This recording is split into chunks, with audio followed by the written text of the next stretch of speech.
want to say one of the lesser addictions, but the things that aren't going to fucking kill you. Yeah. Well, they can kill you. I mean, some people, Oh no, they don't know about dying. some people doing a lesser addiction alcoholically, it's going to take them out. You're not going to like die from liver, like kidney and liver dying, for Yeah. masturbating too much. No. You'll get big fucking forearms.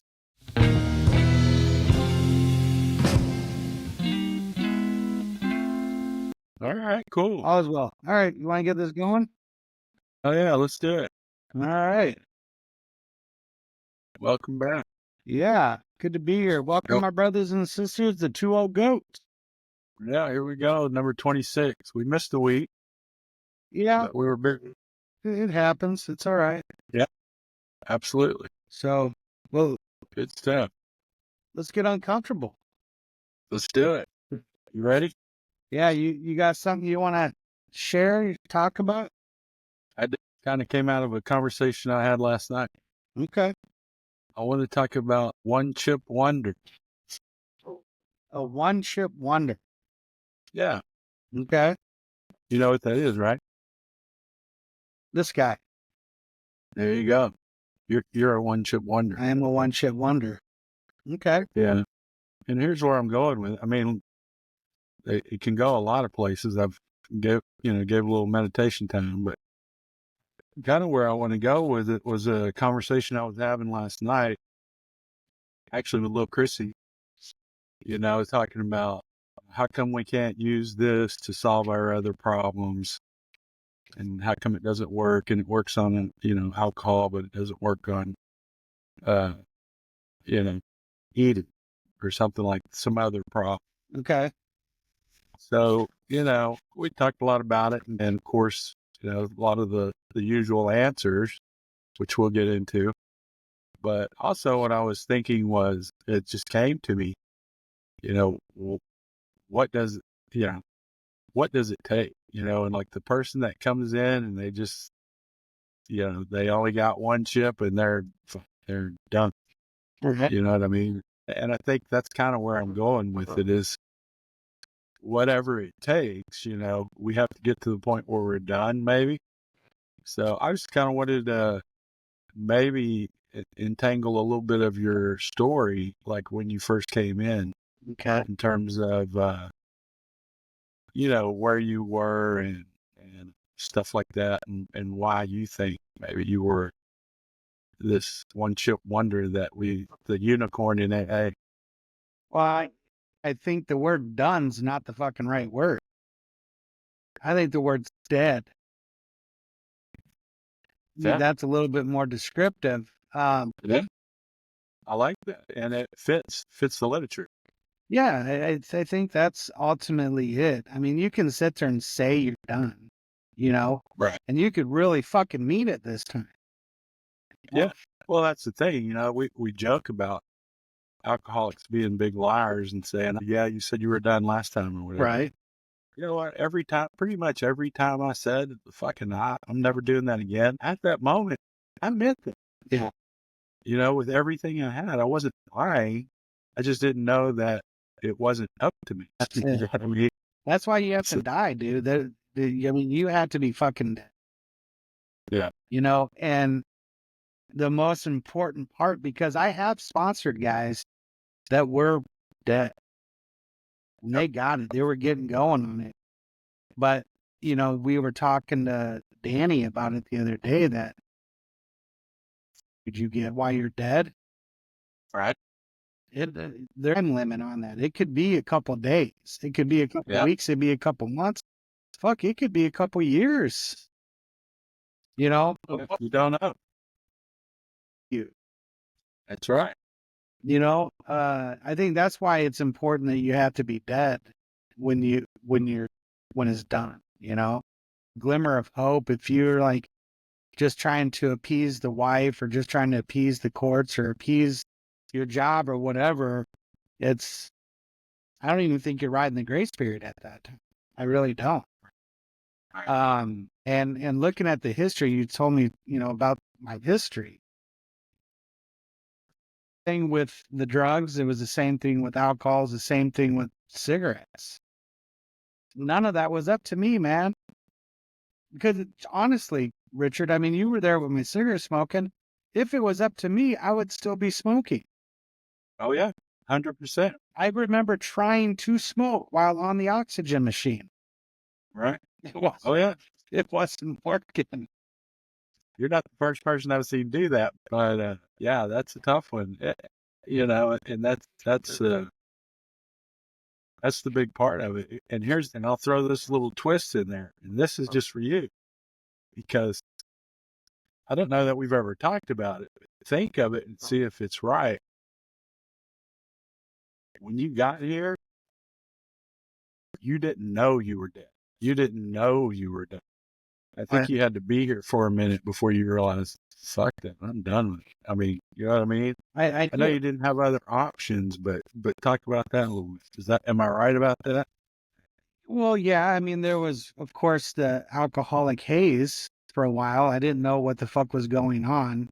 The quitting drinking wasn't there. I just knew I physically couldn't take another drink at that moment. There was something going on. My body would not. I was in that period where the pain was so prolific that I couldn't not drink, but I couldn't put the bottle in my mouth. I mean, it felt like glass was in my stomach every time I tried to take a drink. And, I just had a moment of some peace within my body that I could actually get up and walk. And that's how I made it, pretty much to those meetings. And I think that's where, when those newcomers come in, I mean, that's where I'm extremely grateful is, I mean, yes, you were a significant part, but it wasn't just you. I mean, it took a whole fucking team, of just insane alcoholics to grab a hold of me and keep me going, keep me disengaged from my own mind for a moment. For sure. Well, what scared the shit out of me initially was, you were kind of, we were getting going in the steps, and, so you're kind of attracted to what I was doing, but then somehow you were attracted to what Kaufman was talking about. I was like, shit, am I on that same? Hell, I can't be on that level. Oh, you are. That thick bastard. No, you're just more subtle. Yeah. But yeah, it could be. You guys both have the same VIP cards. Oh, there you go. Yeah, it's, but, I think that's where initially getting in the program, it's got to be insane, as far as getting in the book, and there's no pussyfooting around. I mean, we're truly talking about life or death. The type of alcoholic drug user that I was, there's no reason why physically, there's no reason why I would still be alive, And so the sense of urgency to get into that book before I came to, before I started starting to put some numbers together and look at some things like, where the fuck am I? I had been sober for 6 months and I already had that switch, that sufficient substitute. So when I came to looking for that fucking bottle, I found a phone in my hand. I found a meeting, I found a book, I found a friend, I found all these amazing things that prevent me from going back to the drink or going back to the drug or whatever it may be. And I think that's the essential part of it.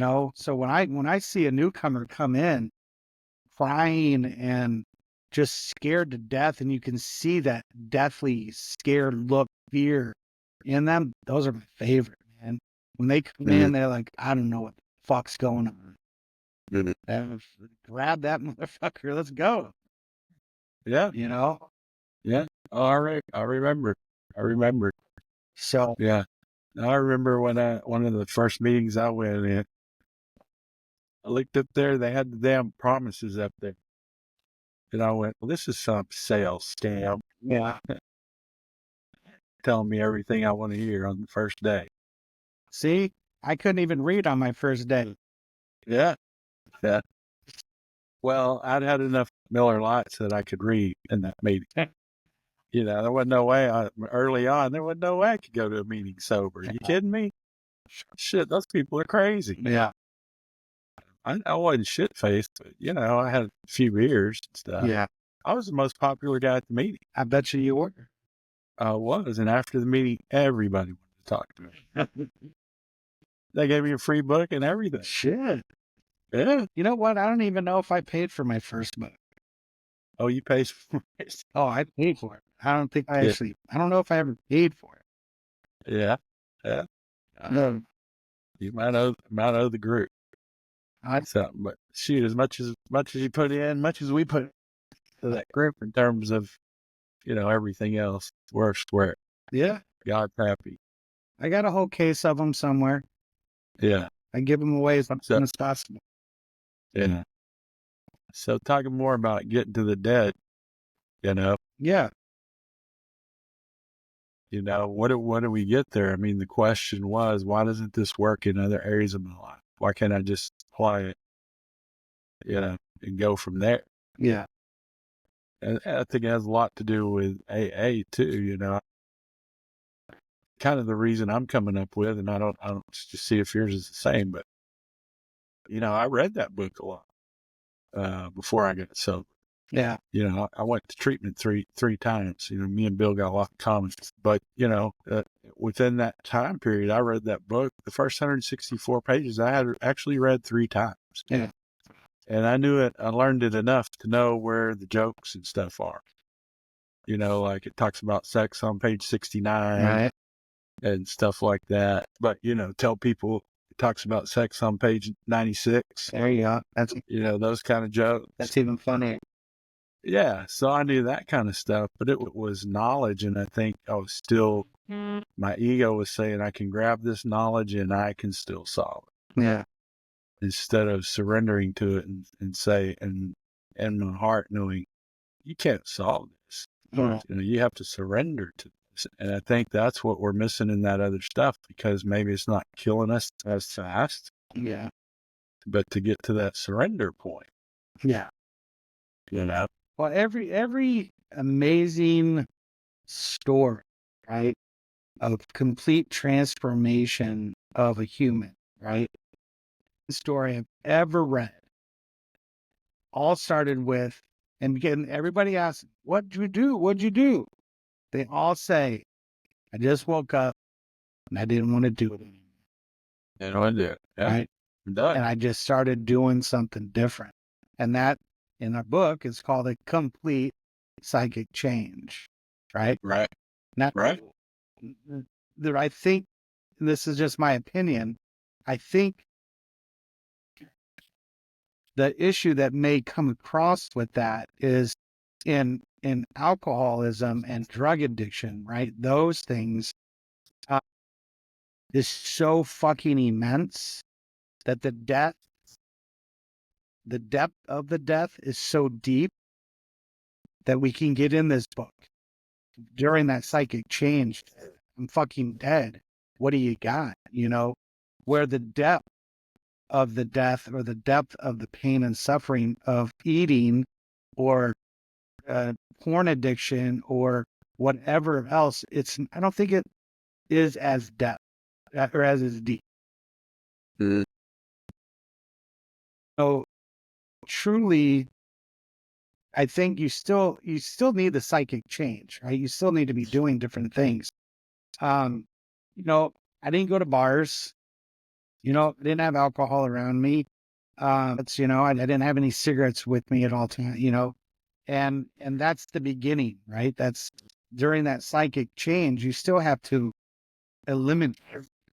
And the only way you can eliminate is to smash, right? Smash the things around you, your thoughts, all that shit. And people that are struggling with food addiction or porn addiction, or, you know, I don't want to say one of the lesser addictions, but the things that aren't going to fucking kill you. Yeah. Well, they can kill you. I mean, some people. They don't know about dying. Some people doing a lesser addiction alcoholically, it's going to take them out. You're not going to like die from liver, you know, like kidney and liver dying, you know, for masturbating too much. No. You'll get big fucking forearms, Yeah. you know? You're not going to just instantaneously die. Same thing with the Right. food. It's going to take a while before you start getting the diabetes and the heart attacks and all that shit, right? But even then, I still don't think it's as deep of a depth of death feeling as Mhm. drug and alcohol addiction is. Yeah. But with that being said, knowing, right, you still have to do it because the book says you can still put these principles into action into whatever it is to change your life. But you Right. fucking have to do it, I agree. right? If you're going to eliminate sugar out of your life, remove the fucking sugar from your home, right? Don't go out to dinner, you know? I mean, just for that moment until you have a spiritual foundation, just like in the big book, it talks about eventually we can go to bars. It's okay as long as we have a purpose for it. Yeah. Page 101. Right? Most people aren't on that page yet. Exactly. So until you get to that page, don't bring home ho-hos and cupcakes. All right. That's it. That's just the truth. And I know that because I've lost 13 pounds since my surgery. Right. That has nothing to do with me. Right. Because if I could fucking put food in my mouth, I would. Right. Isn't my fucking cast on there? I hadn't been able to feed myself Right. for 4 weeks. Right. God loves you. God did it for you, Tom. And trust me, I tried. I went Oh, I know you did. into the cupboard and I found some snacks and I was like, I'm going to get that. So, first of all, I couldn't open up the packet because my hands are so And weak. And even if I could have, I wouldn't have been able to reach my mouth. right. So, Oh, you had figured it out somehow. well, it would have taken a while. By that time, Yeah. Amy would have caught me. Yeah. That's like that Denzel Washington movie where they locked him in the room and he wasn't going to drink Oh, in yeah. the hotel room. That's when the movie got exciting. Yeah. I know he's going to drink. The interesting part is how. Right. I hear you. Yeah. So I think that's what it is, well, going back to, I was talking a little Chrissy about this too. You're making a decision, right? The third step to turn your will, the way you think and the way you do things over to a power greater than yourself. And he was like, well, what does that specifically mean? About turning it over to God, right? Well, you need to fucking know what God is, or at least the essence of God, which is it's not you, right? And it's not wanting to kill you. Right. So if you're turning those thoughts and those actions over to a power greater than yourself that doesn't want to kill you, then you're going to have to ask someone to tell me, what should I eat today? Because you're not at the level to know what's good for you. You're trying to kill yourself, Yeah. right? So just like the program, when I came in, I didn't even know what fucking color shoes to wear that day. I'd asked, what should I be doing today? And you all told me, do this, do this, do this, right? Oh, yeah. If it was cleaning my house, I cleaned my house. If it was read a book, I read a book. If it was wake up, do meditations, I woke up, did meditations. I just did what was told to me. And that formed my foundation. It formed my habits. It formed it all to where now I can stand up on my third step and do some shit. You know what I'm saying?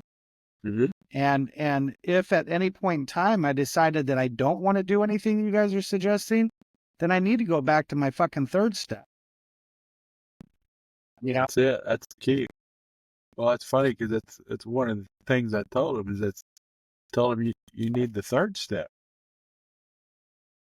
And he goes, well, I'm doing 6 and 7. Yeah. And that's what we were talking about. And I said, yeah, you need the third step. I'm not talking about stopping where you are and going back to the third step. I'm talking about reaching into your toolkit, back to the third step, grabbing it, bringing it up here to help you with 6 and 7. What part are you in? When you read this third step here and you read what it's about, even the third step prayer, you could take the third step prayer and say, which part of this prayer applies? Oh, okay. But yeah, that's kind of what I'm talking about is you use that tool for the other steps. You know, you don't just it's a toolbox. You know, sometimes I need a wrench and I need a screwdriver at the same time. Yeah. Yeah. It's just the way it works some days. Yeah, no, absolutely. I totally agree with you, you know. Right. And, you know, we went into Buc-ee's on the way home and, you know, he said anything there. Yeah. Nothing. I just really I didn't want it, you know, and that coincides with, you know, I made the decision to turn the way I think and the way I do over to something more powerful than me. Because to be honest with you, Barry, I come to the realization, man, I'm still out to kill I'm out to kill me. Right. You know, Our mind. my mind is adamant that one way or the other is going to fucking get me. Going to get this job done. Yeah. And it's, you know, it's tried to get me on every fucking thing there is in this world so far. And now it's getting me on the more subtler things, the food and sugar, you know, and shit like that. So, you know, I'm dead with it. Yeah. Well, you know, too, a lot of the stuff we read, like one of our favorites is Peaceful Warrior. And that's what that whole thing is about. It's a lot like our program. The whole thing is about the fact that the battle we fight is not out there. The battle we fight's in here. It's on the inside. Yep. You know, and to the extent that I can, you know, continue that fight or that maintenance, so to speak, that's how well it's going to go. Yeah. You know, day to day, it seems sometimes. Yeah. Well, you know, going back to the one chip wonder thing, you know, honestly, the success of my program really had nothing to do with me other than I was willing. That was it. What do you got? That's it. Kept me disengaged long enough to where I had a good foundation when I finally came to. Yeah. You know, I was like, oh shit, I'm in AA. Right. You were 6 or 7 months down the road before you realized you were in AA. Yeah. You thought you were like a visitor, or you were a scientist coming to check it out. You should have had your lab coat on. And all of a sudden you go, I'm one of these. Yeah. I joined.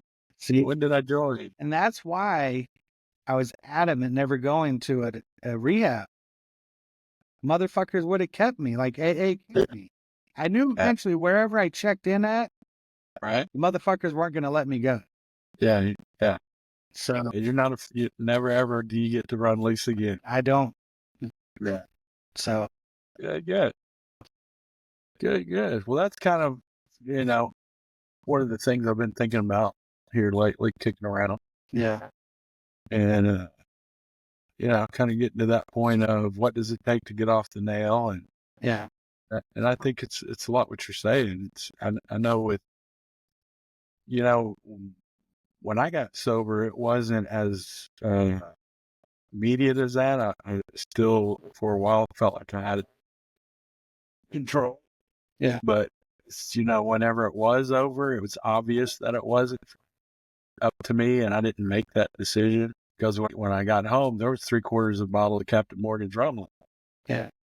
And there's no way I would have left it. Right. You know, I didn't have the ability to leave. It wasn't that I was anything great. If it was there, I was going to drink it. Yeah. You know, I'm assuming you or somebody came over and got rid of all my shit because I didn't go to AA to quit drinking. Right. So I had a full fridge. Right. Yeah. So I don't know who came over, but when I came, there wasn't anything left. Well, it got taken care of. Yeah. But no, but then I ended up, you know, it's still, I mean, there was some bump even when I went to decided to go live, I went to live in halfway house. Lived there for almost 4 months. And, you know, there were some times that were touch and go there, you know, and I think for me, it wasn't real sudden and immediate, but it's like, to use another sports analogy, you know, in football, they say a lot of times it's not about the big plays, it's seconds and inches. All right. You know, sometimes it's down to, okay, I need 1 inch to get that first down, Right. to get a new set of downs, you know. And with me, it was like that a lot. I mean, there was 3 or 4 times, there was a couple of times in the halfway house that it could have went either way. Yeah. You know, here's a news flash. Just in case you ever have to go to halfway house and you're worried. Not everybody in there sober. Yeah. I mean, I don't know. There was, you know, ours had 12 or 14 guys. And, you know, there's somebody rotating out, you know. Yeah. Yeah, out of 12 guys, 1 or 2 guys. But it was a good environment, and in any of it, if you're there for the right reason, you're going to get what you need. Yeah. But you know, it was stuff like that, and it was people like Big George who called me a fucking liar to my face and totally offended. Right. What? Oh. He did. I mean, and I wasn't lying, but I didn't have enough snap to know that he wasn't talking about that moment. I had a damn breakdown in my car, but we had a rule at that halfway house. She had to be at a meeting on Thursday night at, I think it was 7:30. Yeah. And I was late. You know, I had to get a new battery and all this stuff. Well, I pull up and George is standing on the patio. He's the guy that runs the halfway house. He goes, "What's your fucking problem?" I go, "Dude, my truck broke down. Had to get a new battery and all that. And I made it though, but sorry I'm late." He goes, "You're a fucking liar." And I didn't know what to say. Nobody ever talked to me like that. Mm. And I said, "No, I'm not. Look, I got receipts." I went and got receipts out of my car. You're a fucking liar. Get your ass in that meeting. So I went in there. Of course, after the meeting, I call up Steve and I go, "Fuck Big George. I'm out of here." Right. You know? Steve's like, "What are you talking about?" I said, "He called me a fucking liar." He goes, "You are a fucking liar." Nice. I go, "Well, I wasn't lying that time." He goes, "It doesn't matter. You are a liar." Right. So he was right. I just didn't, you know, I wanted my credit for that one time I didn't lie. The one moment. Yeah. The one moment. Yeah. But it was things like that over a long period of time where I realized, you know what? Holy shit. I am. Yeah. You know, here I am saying I do all this for, you know, my family and stuff like that. But every one of my damn selfish wants is taken care of. You know what I mean? Yeah. No, Whenever absolutely. I was early in sobriety, it's not that way now. Early in sobriety, when I realized it, it was another time that was real important to me. When I was in treatment. You know, at the last time we were working, I started kind of working a program with Steve, and they gave us this, you're in there for a week, and then if you were good or whatever, they decided you could have a penance, you know, or whatever. And so the big deal in the treatment center was, what are you going to do on your penance? And Steve asked me, he goes, "What are you going to do on your penance?" I said, "Man, I'm going to go home and get a big steak, turn on the football game." And he goes, "The hell you are." Right. He goes, "You're going to get your ass home and you're going to ask Alice what you can do to help. What is the most important thing she needs you to do right now? And you're going to do whatever she says the whole time you're there." Shit. You know, you're up here living in this treatment center, getting 3 square meals a day, walking around saying, "Woe is me," with your blankie. Yeah. She's over there taking care of your 3 kids and running that household. Right. By the way, I was calling every day, telling them, "Hey, y'all got to go to the bus." And they're like, "Oh, you're calling from the insane asylum?" And they just hang up. We're not needing your guidance right now. Right. But, you know, those are the kinds of lessons I needed early on, pointed out to wake me up enough to know that, man, that selfish self-centeredness, it's funny that Chris asked that question because it asked that in the third step, right when it says we get there, it says, what do we mean? And what do we do? That's the question. So it fits perfectly. Yeah. Also, the other part is that defense, right? Early on, we're taught some simple, basic, but fucking simple defenses that before you make any decisions, you need to call somebody, right? Invite somebody into the conversation. Because I do believe the way you put it was your brain or your mind, right? Your mind is like a dark alley, right? Especially yours, Tom. Right. and you don't want to go in there by yourself. Don't go in there alone. Because there were some times that even though I was going 6 to 7 meetings a week, I was in GSR, I was doing service work, I was fucking the head director of the archives group for our district. I mean, dude, I was in it, sponsoring motherfuckers left and right. But I still had an idea to go say hi to the guys at the bar just so they knew I was still alive. Yeah. You know? They knew you were okay. How fucking insane is that? You know?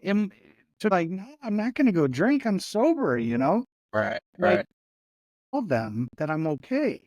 Yeah, I'm sure they're concerned. Right. But see, it was those but simple defenses, right? It's just, okay, well, yeah, that makes sense to me. That sounds like a decent plan. And my intentions were pure. My intentions were to go just let them know I'm okay, you know? Right. And I call you and you just say, see you at the meeting. Right. Right? I'll meet you at the park right now. Let's go. I'm like, Yep. What the fuck did I do wrong? I didn't do anything. But what I did was the but simple defense against that first drink. I pick up the phone and invite somebody else into that situation before I had some actions. And I think that's where a lot of us are failing with the food thing. We don't think it's fucking death defying. We don't think it's that big of a deal. You know, were with me. I was like, all right, man, show me what you fucking got. Right. You know, and we went out there and you showed me how, okay, you can do this, but you have to have a fucking plan and have a reason to go into those places, into those restaurants and stuff. That's right. You know your absolutes and invite somebody, you know? And so I learned that, you know? Yeah. I also learned that if I go out with somebody with less sobriety than me, I can fucking manipulate them and make it sound like a great fucking idea to cheat. Yeah. You know what I'm saying? Oh, yeah. Because I risk you the next fucking week, and somehow, some way, I convinced myself that, well, let me back it up. I convinced my fucking bullshit self to relapse because of how great I've been doing. Right. You're talking about food. Food-wise, yes, absolutely food. Because I didn't call someone that's going to hold me accountable. I talked to somebody that was struggling with the same thing that I'm struggling with, and we both convinced ourselves, well, as long as we only eat one basket of chips, dude, that's pretty good. Yeah. Right? And thinking about that, the program that I'm truly running right now is not true abstinence, which is the real program. My program right now is moderation management. I do good for a while, then I get the green light that I can have a fucking treat. Oh, yeah. Green light on the weekend. You know what I'm saying? I do. I know. And I live that way forever. The goddamn same thing, just like on the top of Dr. Silkworth's letter. Right. Fucking the whole cycle's all over with. And then I wake up with remorse and guilt and oh shit, never going to do that again, you know? Right. And then off to the races I go again. Yeah, here we go. So the only reason why we're failing is because we're not utilizing the program the way it was designed. Right. Which is, you don't get to decide shit. Right. Well, I want to add something to that because that's one of the things that Chris about too was the other element we're missing in this is the major part of the program. What's the first word in the first step is we. Right. You know, are we tuned in to anybody who's had some success, you know, especially over a period of time? Yeah. But somebody who's done, I mean, we need to be, if this is your goal and this is the way you want to attack it, maybe overeaters. You know, I don't know. I went to overeaters. I know you, Bill. They're very passive. Yeah. The only fucking guy or anybody I know that I've read or anything is David Goggins. Yeah. And well, he helped. So there was a couple things because we've been reading. There's been a couple things in there that were hit me so hard that helped me right when I changed. Yeah. You know, like, oh, but we don't want to go to that extreme. I mean, that's fucking stupid. Right. The truth is the physical part, no, we don't have to go run the Mojave 240, Right. but we can fucking do a 10K. Yeah. We can push Yeah. ourselves. Well, you can start off by walking around the damn block. Whatever you got to start. Well, that's where he started. He did a quarter mile. Right. He was going to run 5 miles and he did a quarter mile and about passed out. Yep. Well, I'm definitely at that death spot right now. I feel really good. I really need to work the program. And, I wrote a little note here because you were talking about, and we were both talking about how we rely on others, the we part. Right. Right. And I put on here, this is my exact words. You ready? Shame on us. Yeah. For not being the example. Yeah. I mean, it's essentially, Richard, you and I have become the Sadducees and the Pharisees. Yeah. Oh, yeah. And shame on us. Yeah. Yeah. That really makes me want to fucking punch the screen right now. Yeah. But I can't because my hands fucking hurt. Right. Yeah, that's all we need. Yeah. So I think that's enough right there, that shame and guilt, to get me in it and do it, because we're supposed to be of maximum service at all times, and overeating and continuing to poison ourselves. Who wants to fucking listen to a hypocrite? Right. Nobody wants to listen to that shit. Right. So I think that we would be more of maximum service when we can actually walk around in a complete balance of all three sides of the triangle. Right. Oh, 100%. So, yeah, I can't deny that. Right. What it's about. So, I mean, I am a one-chip wonder in alcohol and some other miscellaneous drugs here and there. Yeah. And smoking and things like that.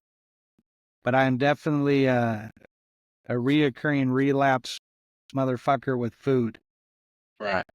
Well, we need to, I'd like to get some sort of handle on it, because if we compare it to your, or all of ours, not just yours, but all of our drug and drinking use, and with you, cigarette smoking, dude, you go until it does kill you. Right. Then they have to revive you and bring you back and go, okay, now take him through the steps. Right. Well, then first I got to talk to them and say, are you sure it's the cigarettes? Right. Sure. I was talking to this VA person about my heart attacks. Yeah. And they were saying, well, heart attacks typically are related to stress and things that you're putting in your body. And I said, yes, I had an enormous amount of stress. If you see, the PTSD and things like that, I drank a lot, and my cardiologist said it had nothing to do with the bacon butter. Yeah. It had nothing to do with the cigarettes at the time. It was 100% the sugar in the alcohol that's what's killing you. And my wife goes, but he's only drinking a 6-pack. I don't get it. She did. She saw the tip of the iceberg. Yeah, the doctor pulls out my liver enzyme page and he goes, that's not a 6-pack, man. Yeah. 6-pack. Good shit. Mm-hmm. That's the things we do. Yeah.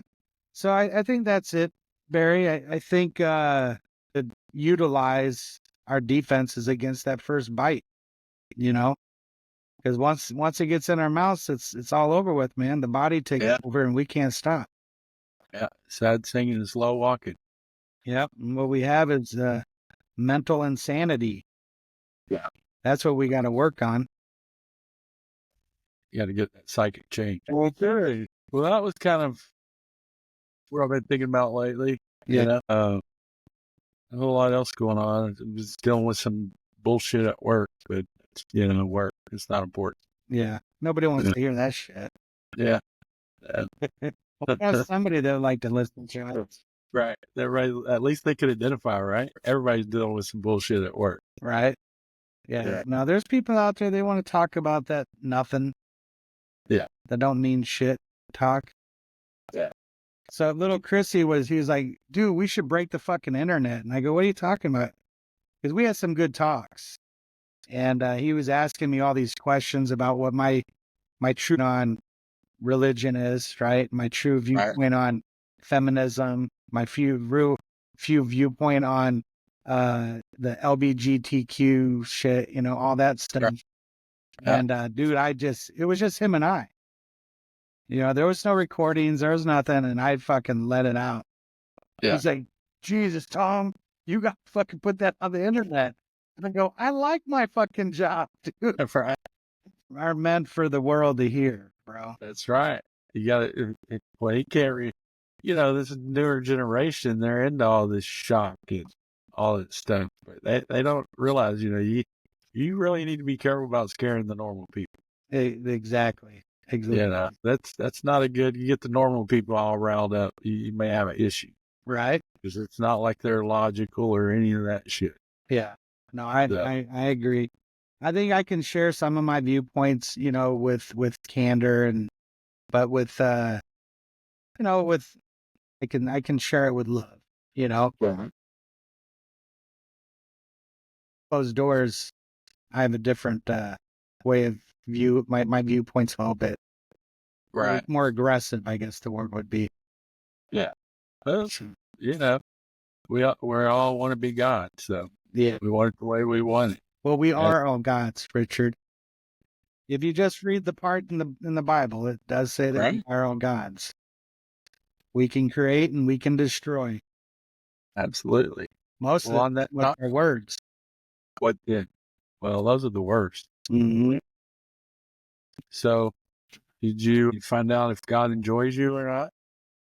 I do believe. Yes, there are times, like I said before, that God does want to put, you know, his foot up my ass, right? Right. But I truly believe that my higher power is enjoying the ride.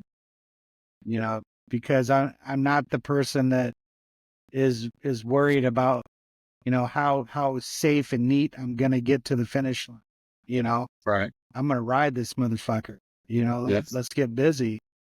And I think that's the greatest part of our experience as a human. Right. You know, I don't want to sit there and worry about my 9-to-5 job all the time. You know, I'm not saying that that you're not supposed to keep your job and pay your bills. I'm not saying that, but that's not what this world's about. No. The means to, hey, keep your lights on. I'll stay in the community. Right? Yeah. Stay in the village, so to speak. But dude, you can still ride it. You can still push it and get outside of your house and get out in the sun and go skinny dipping, for God's sakes, once in a while. You know? Yeah. Do something crazy. Right there, I think. Oh, I agree 100%. So just make sure there's no alligators when you're going skinny dipping. Well, that wasn't what bothered me. It's those little perch, those brown. Oh yeah. Like get the hairs, you know. Yeah. I always get that. That kind of tickles, and every now and then they get a little aggressive. Oh yeah. And yeah. So, yeah. Well, good. Well, good stuff. What else you got? That's it now. I actually wrote in my notes here. I wrote to talk about complete abstinence tonight. Okay. And you brought it up. One chip There one. you go. All right. That's how you do it. Eliminate the motherfucker out of your life. That's it. You don't want to. The only way I can do it. Eliminate it. Well, you know, it's like you say all the time. The choice can't be on the table. Yeah. Yeah. Absolutely. At some point, I'm going to make that choice. Exactly. I may win a bunch of times, but that ain't what counts. It's that one time that I don't win. Yeah. Here I go. And you're not meant to do it on your own. Oh, you can't. It's not possible. Yeah, it's a we program. That's been proven. Yeah. By the way. Oh no, constantly. Well, hell, even in You Can't Hurt Me, David's book, you know, it sounds like it's just a story about him, but he had a team. Oh yeah. he had people pushing him constantly, people that were supporting him constantly. Now, he had his own moronic decisions to not be prepared and the shit like that, but he still had somebody in his corner. Well, one of the big topics in his next book, we're reading Can't Hurt Me, but his next book, Unfinished. Never Finished. Yeah.